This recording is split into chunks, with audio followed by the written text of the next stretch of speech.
be doing? Oh, let me get my little bookie here. There we go.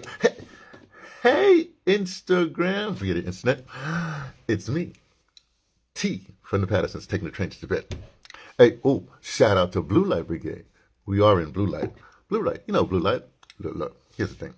Oh man, I should get my new pick that my barber gave me another day. Let me get another day. I look almost groomed. Hey, it's blue light. Blue light's like it happens a half hour before sunrise. Basically, well, half hour before sunrise. It goes for 20 minutes, right? And then like 10 minutes near the end there.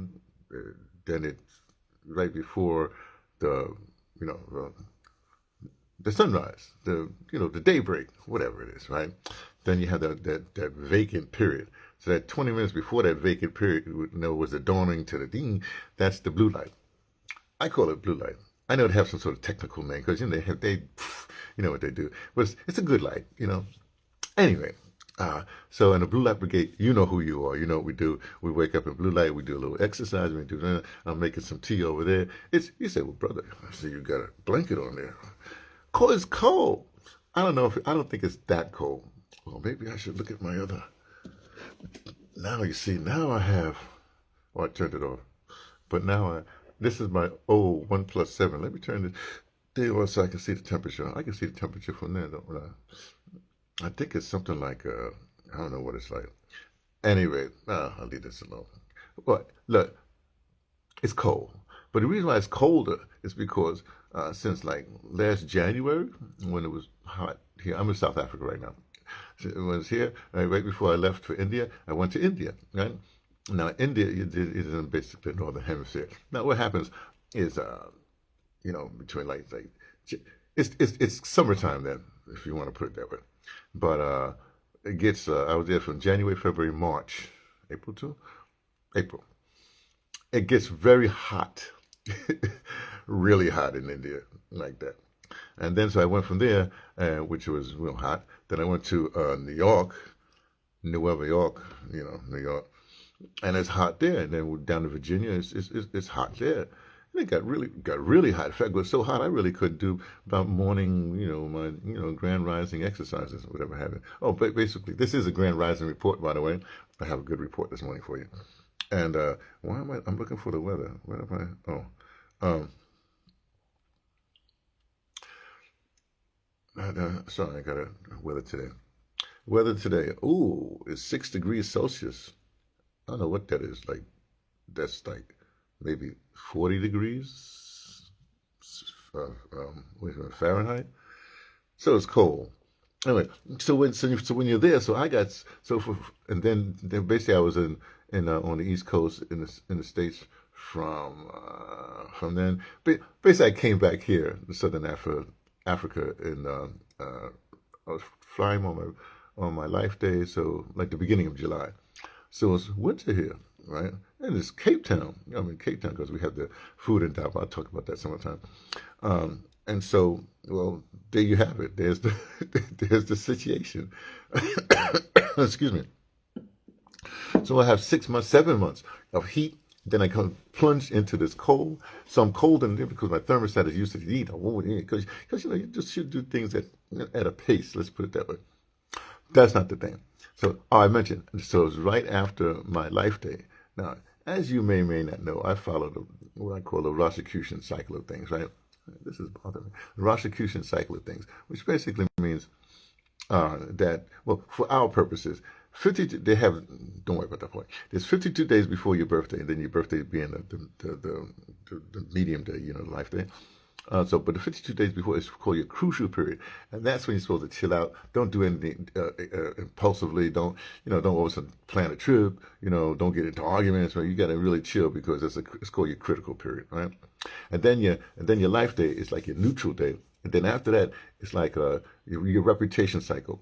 So what happens with that is, like, say for instance, before in the critical cycle, right before the 50 days before, maybe I'm not into this. I'm not a finance person, but maybe you applied for a credit card, right? Maybe you applied for a credit card. Well, it didn't go through, but then all of a sudden, right after your life day, the credit card goes through. So good things happen. Well, I had gotten an email right before I left. I guess I don't know when I got it. I may have gotten it in May. And I just didn't pay no attention to it. I just leave it there. I don't know why I didn't pay attention. So afterwards, I pay attention to the email. And it's from the agency that, well, we're talking about home affairs this day, right? There's a VLS agency. What the heck's the name of these people? Oh, sorry. Get back here. Get my warmth back. I'm camping out in Hanan's room. My intellectual doppelganger. She's with her mother. They're running around, whatever. It's cool holidays because Ian and Raul we're doing and we were doing food and daba, So that's what happens. So since she's not here, I'm hanging out in her room.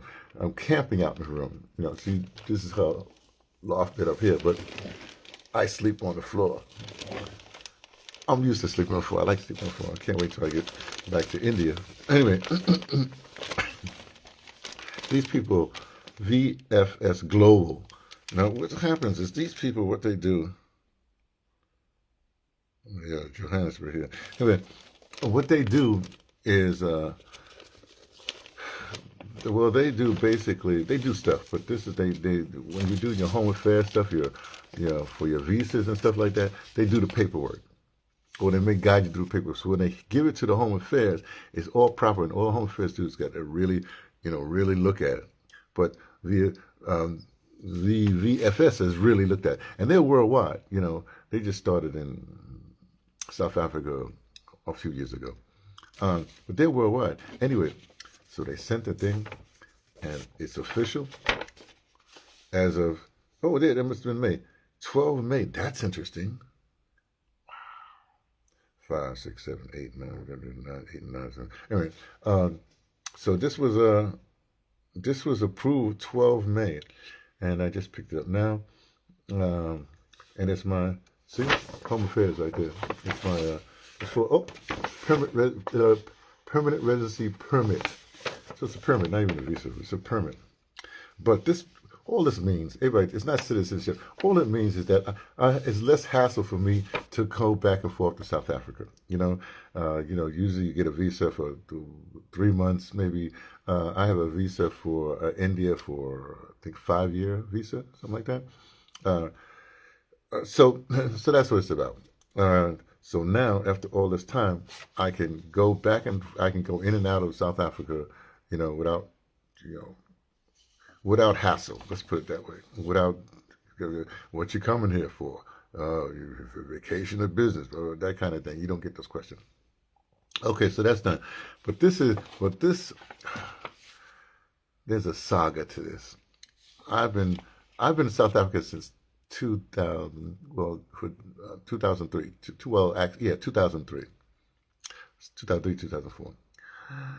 And shortly after that, because I wasn't supposed to, I was supposed to go I had a long journey. I was supposed to go here. I did a workshop and in audio drama, which is my specialty, at Bush Radio. So it was like gave me a 3-month workshop. They gave me a lot of money. Well, I got a lot of money. I got money, so that I was going to travel around, and I was going to go because I had a little incident with the seats. I had to go through a healing thing, and so for my spinal cord. And so I figured India would be a place to go, because of their reputation for healing. So that's where I went. So I was there, and as I was doing the thing, then I figured I go from India. I went to Thailand. I went to Nepal first. Thailand, Nepal, whatever, bunch of places. India, Nepal, Thailand. This is Nepal. Oh, here's a Nepal. I have a Nepalese jacket that I wear. It's very, very warm. It's whatever it is. So it's very functional. So I wear that now in the wintertime. Then I went to, then what's supposed to happen, I was supposed to get a ticket to, because I was doing this worldwide thing, I was supposed to get a ticket from there, continue on. I was going to go to Papua New Guinea and Australia, and then come on back to the west coast of the United States, finally go back to the east coast like that. Well, things got altered. Tell you the truth, it was a woman, as usual. So my plans got changed. And I ended up coming back to Cape Town, and before I knew it, I blinked. Before I knew it, I was doing stuff. I was teaching at UCT. I was doing workshops all over Cape Town, and all over, in Paul and all the townships and Marcus Garvey, well, Felipe, all over. I'm doing these workshops in Cape Town. Then at the same time, not at the same time.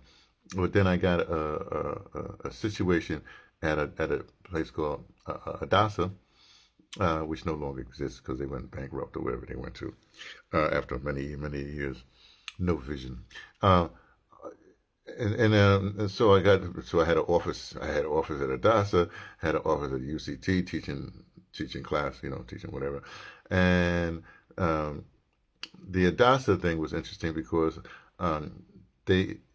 my workshop, what I do is so, let's say complex, but it's a lot.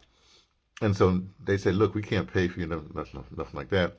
But we'll give you an office, an intern, and you'll have a phone. So I used what I had, and I started trying to get funds, and we got funds to do some workshops around, stuff like that. And one of the big ones we got, we got the lottery fund in South Africa, which is very hard to get, extremely hard to get. In fact, it was the only time in the 20-year experience, 20 years at the time that DASA existed, or was it 30 years, whenever 20 years that DASA existed, that they actually got the lottery fund. It's difficult to get. I got it without any corruption and stuff like that. It was a few paper. But more importantly than that, the European Union had this whole other thing too, and we applied for that. We got that. Hey, maybe I can. Well, anyway, so that's what happened. So I extended it here, and then in somewhere in the beginning of the process, well, let me go from I kept on renewing my visa, like I went here and came back, and then whatever it is, here, there, came back. Some particular point, I said, well, let me apply for a permanent residency. So, I went to an agency, and I had dealt with this agency before, this woman, when I was going to Mozambique. There was something with my thing. Anyway, so I got that happening, So it was an agency. I trusted that we had worked before. Well, so I put my thing into there. Now here's the trick. You always have your passport. You don't give up your passport. For some reason, I don't know why, but I gave her my passport. Okay. So things hadn't happened, and I was going, well, let me check, and at some particular point, it was like months or something like that, or whatever it was. So I checked. This was in Cape Town. And I went to Home Affairs. Now, this is when you could walk into Home Affairs. Not so, you just walk in like that. And I said, well, look, blah, blah, blah, blah, blah. And then they said, well, you wait here. And I went there, and one of the Home Affairs police, I guess, cops, he came to me and said, oh, well, come to my office. Came to his office. Had these really this was like 2005, 2006, whenever it was. These really big screens, It's the biggest monitors I've seen. The police had this show across computer. And he reaches into this box and he says, is this yours? He picks up my passport. I said, yeah. Now this is kind of interesting. The likelihood, so he picked up my passport. I said, yeah. He said, well, the woman that was doing your thing, they basically went to her house. Said, he reported she was there sipping wine. And a bunch of people's passports she hadn't done anything. She just took our money and didn't do whatever she was supposed to do. So it was a scam. And then he said, well, there's nothing we could do, but, they were supposed to help me continue to get my permanent residency, which is what I was going for.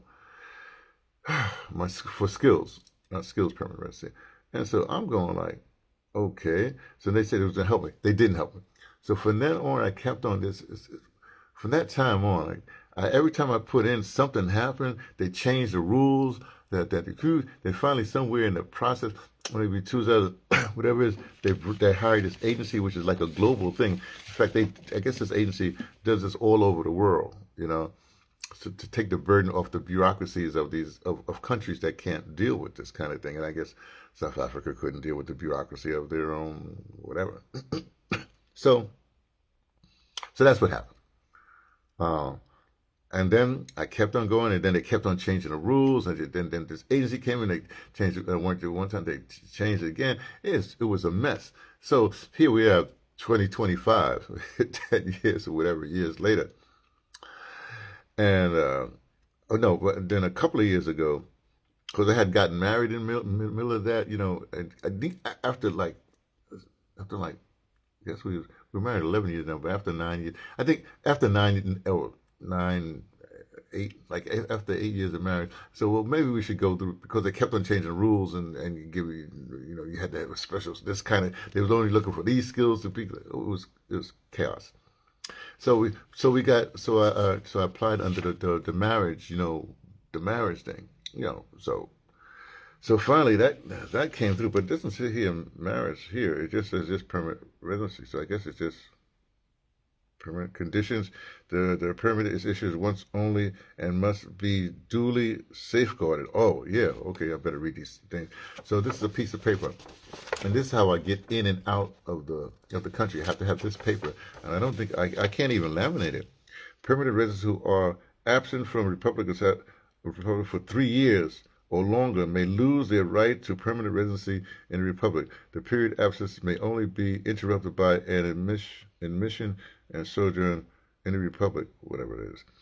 This permit shall lapse if at any time within 2 years from the issuing of the permit, the good faith spousal relationship no longer subsists, save in the case of death. So I can't get divorced. That means I'm not trying to get divorced. Oh, that's interesting. Permit may lapse if any time within the 2 years of the issue, if any time within 2 years of the issuing of the permit. Okay, so I got a statement. I'll be whatever. So that's what this is. What's interesting is that I'm still not through with Home Affairs. They just instituted this thing where you have to have that smart ID. Where's my wallet at? That smart ID thing where you have smart thing here. Where's my wallet at? Just a second. Just a second. I gotta find my wallet.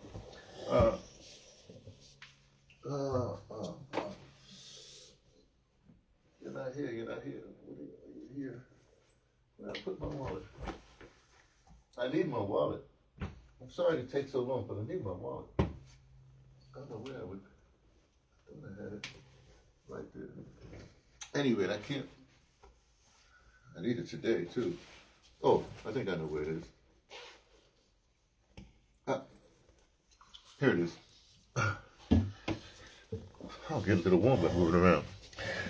So in the States, right, there's this thing now, you have the smart ID. Now, I was just in the States, I didn't renew my driver's license. I don't need to drive, so at least not in the States, and I'm not driving anyplace else. So I just got a state ID. But any state ID, whatever state, you have the thing, and you got to have that, see that star right there? You got to have a little star on your ID. And that's whatever system they have right now. But it seems like this is going global. So what I have to do now, I got to go to Home Affairs, basically when I get back to King. When I get back to King, then I go to Home Affairs there, and they'll issue me a South African ID. Oh, that's interesting. Hey, there's my Indian people around. Hey. Okay, look, I'm waving back. So I'll have a South African ID card, which is with the reason why they did that is because for years they were carrying those little green ID things, and it was like a book, and people would get destroyed or whatever it is. It was terrible. So a couple of years, maybe a year ago, less than a year ago, the institutes think people had to have IDs, and they had basically this smart ID that I just showed you, smart ID thing. So global, what I'm trying to say is globally, it's going to be, everybody's going to have your ID card is sort of hooked up to the rest of the world, so your our overlords can, see what you're doing, I suppose, I don't know. But anyway, the card is a good idea. So I only need this to get in and out of the country. So that's where that'll come in. So the ID will be for everything else. When you're applying for stuff, they ask for your ID. This also now means I can have a bank account in South Africa, which I'm not going to do. I have another way to deal with my stuff like that. I'll have I'll be able to I can work and legally work or whatever have you. Um, and a bunch of other, I guess, being a permanent resident, I can do a bunch of stuff. I can consult, I can whatever it is. So it says do freedom, but that's not my what I wanted to do, which is this thing is very interesting because everything came just the way it's supposed to come. And at some particular point, people ask about the home affairs. I wouldn't have. As I said, look, I can't deal with it. I can't. My head can't get around it, so I just leave it alone. So anyway, my plan is this, right? I want the what do you call that? Africa to have an African-wide free visa for everybody in the diaspora, Africans and people in the diaspora, which means that this visa, you can go any place in Africa without having to go through, you can go through the border with just show the visa and da. And so that's my ultimate objective, to be free to move around Africa. I'm free to move around now, well, the States, because I'm a citizen. Hey, look, I'm an American African, which means that, I'm not going to give up my passport. Where's my passport? My passport, something. I'm not going to give that up. I'm going to keep on with that one. So I can travel other places, whatever. So what I want to do is that then this will be so I can travel all over Africa, including I need to get to Malawi. Why? Because I just have this thing about Malawi. So I'm free. I'm free to maneuver and move around. That's what the good thing about it. So congratulations. Yeah, this is good. Yeah, this is a wonderful Grand Rising report. But a few adjustments. Maybe I should sort of end here and say that's my ultimate objective. I think my Grand Rising reports will be a little shorter than I usually used to do because they're long. I mean, I keep on posting on Instagram little things to help people out because my interest is in health and politics and some other stuff like that.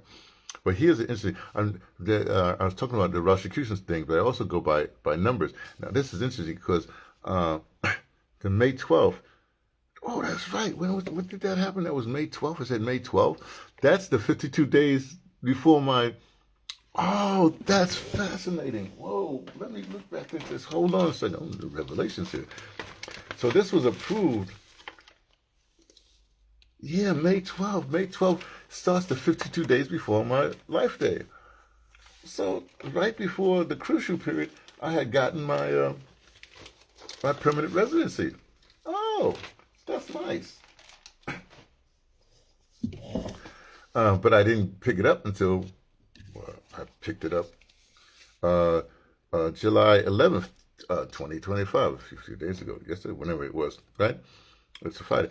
And the numbers add up the numbers add up. Basically, 7 and 11 is 9, 25 is a 9, 99 is 18, single digit. So on a 9 day, a 9 situation, and whatever it is, then a complete thing, then I picked up my permanent residency. So all fixed. I use the numbers as parlor games. After stuff happens, I look at it and I say, oh, this is interesting. Oh, this is interesting. Oh, we're right in the groove, right? So this all makes sense to me. Permanent residency came through on a 9 or complete day.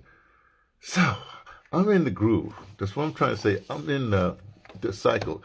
And when you do this number thing, you don't have to pay attention to. You don't wake up in the morning and say, "Hey, it's a whatever day, and I can do." No, you just go and it's just parlor games. If you want to entertain yourself like I always want to do, then well, that's what it's. Oh, I'm getting a little warm, so I don't need my blanket. So there you go. So everything's working swimmingly well. If I'm right, if I'm correct, which I am, then when the African Union has whenever they get together, we can have an all Africa free visa. This will be, you see? So the world is changing in my favor. With the star thing, with the thing you did, they have more control, but within that control, if you know how to maneuver, ta-da! That's it. I'm going to go. Like I said, these things are going to be short. I don't even know I want to do it every day. Oh, look at that. It looks like the sun came out. It must be that time. What time is it? Oh, yes, wait. The sun came up 10 minutes ago. I've been talking a long time. Let me go. Okay. So I'll talk to you later. Be well. Oh, and congratulate me. Congratulations are in order. I'm a permanent resident of South Africa, the Republic of South Africa. Freedom.